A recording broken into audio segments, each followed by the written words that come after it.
to share some of my recent observations related to X-Culture Kids.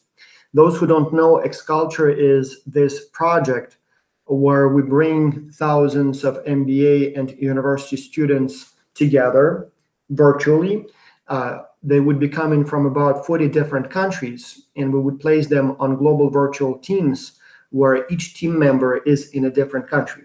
And then real companies come to us and bring to us real life challenges.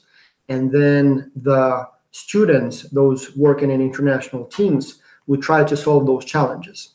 So by working with people from other countries on the same team, they would have to learn, on the one hand, how to deal with time zone differences, cultural differences, language barriers, communication online. So basically how to work with people from other countries. On the other hand, they learn the foundations of business. So they essentially serve as business consultants. They learn about the challenges businesses can experience and try to solve those problems. So business, culture, learning. Now, this year, we are experimenting with what we call X-Culture Kids or X-Culture Academy. And so that is the same idea, but for children ages 9 to 16. So we have about 100 kids that are doing essentially the same thing. So they work in teams of about 6, each one from a different country. And just like real MBA students, these kids are trying to solve problems for real clients. And so obviously the kids first receive in-depth training on how to work online, online collaboration tools, conflict resolution, communication, everything they need to know, and then basics of the business. And then they try to put that knowledge to a practical use, and they would work in international teams.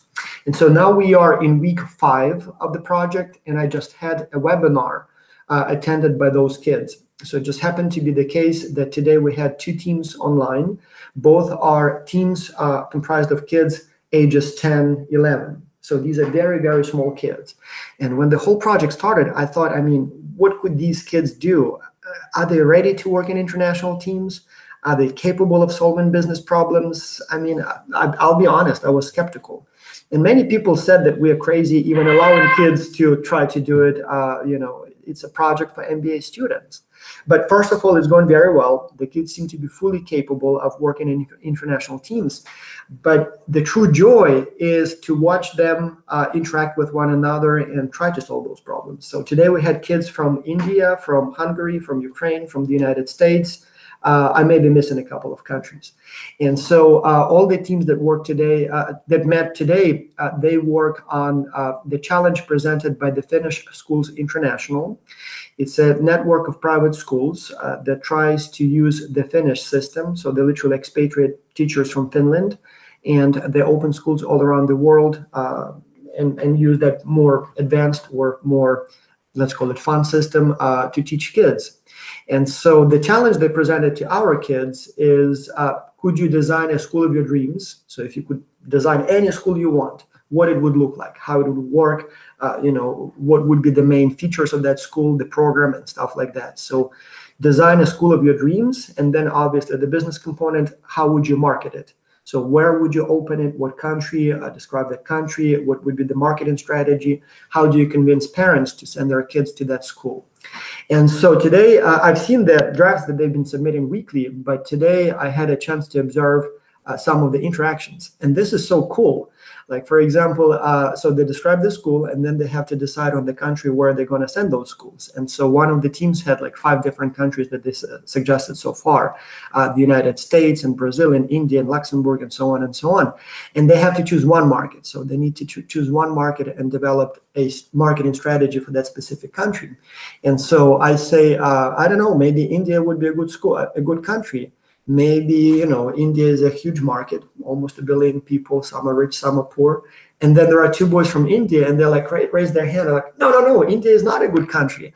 People wouldn't send their kids to a school for so much money. So I'm on a webinar here, just 1 more minute.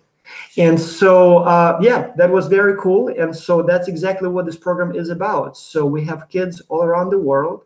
And even though they're small, they are actually very knowledgeable about their markets. And so there is no way the client organization, being from Finland and Kosovo, they have a location there, would have known that about India. This is cool. And then I said, okay, all right, where would you go? Where would you open your country? And then again, these kids the parents are not, I'm not sure, maybe they're behind the screen, but I see only like little kids like this big. And they're, okay, well, we think the United States would be the best market because it has a lot of money to pay for private schools and the education system is not good. And then there is this girl from Hungary who says, oh, and doing business in the United States is easy, so opening a school there would be a good idea. And so the way they argue, the ideas they present, it's literally sometimes better than what my MBA students could do. I mean, we're talking here about little kids and they actually argue just like adults. So this is so cool. And then, so what surprises me, as I said, is that not only they are ready to work in global virtual teams, but the ideas they sometimes present are actually of very high quality. And no doubt, obviously, they will not be able to develop, a high quality market entry strategy that you would expect from professionals. But at the same time, it seems to me that at least some of those ideas will be worthwhile considering. So yes, if the report will contain, let's say, 20 different ideas, I will not be surprised if 1, 2, maybe even 3 of those ideas would actually be useful. Second, for those kids, that's a very useful and beneficial exercise. Again, completing a project like this will not make them business gurus, will not necessarily make them cross-cultural experts. But I have no doubt that they will be now much, much more ahead of their peers. They will know a little bit about working in global virtual teams. They have that experience now. If they have to do it again, they will be much, much more prepared. They have some experience with business. I mean, they started a business model of a specific company. They met with the CEO of the company twice. We had 2 webinars where they could ask questions, and they familiarized themselves with the challenges the company has and tried to solve them. It doesn't matter if they succeed or not. The point here is that they have thought about that. They have tried to solve those problems. They're so much more now prepared to facing those challenges in real life compared to other kids of their age. Really cool. The only other thing I will add is, surprisingly, the things that I thought they would not be ready to do, like, for example, work with people from other countries or solve business problems, they seem to be able to do. But then things that I thought would not be a problem turn out to be a problem. Like, for example, I never thought there would be a problem with email.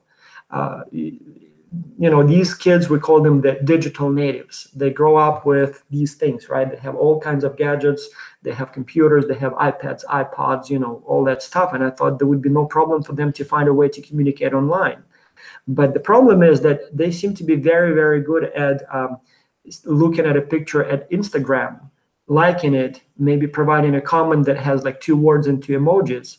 But when the time comes to actually use email, which is necessary when you work on a big, important project, they seem to stall. All of a sudden, they don't really know how to use email, or at least my kids didn't know. I had to teach them literally how to clean up your email box because they've had the email accounts, but they're stuffed with hundreds of some sort of promo messages and who knows. So we needed to make it a little bit cleaner. And then I had to teach them how to write a proper email because, they just write 2 words. And in many cases, it's just not enough. The project is more complex than just saying, lol, great job, guys. You have to actually present some ideas. So if in the end, the only thing I will teach them is how to properly communicate with your business team, so how to do proper business communication, I think I will already be happy. But it seems like they're learning so much more than just that. So anyway, my enthusiasm probably will fade in a few hours, and I will look at it again more kind of calmly, cold. But for now, I'm so excited about this.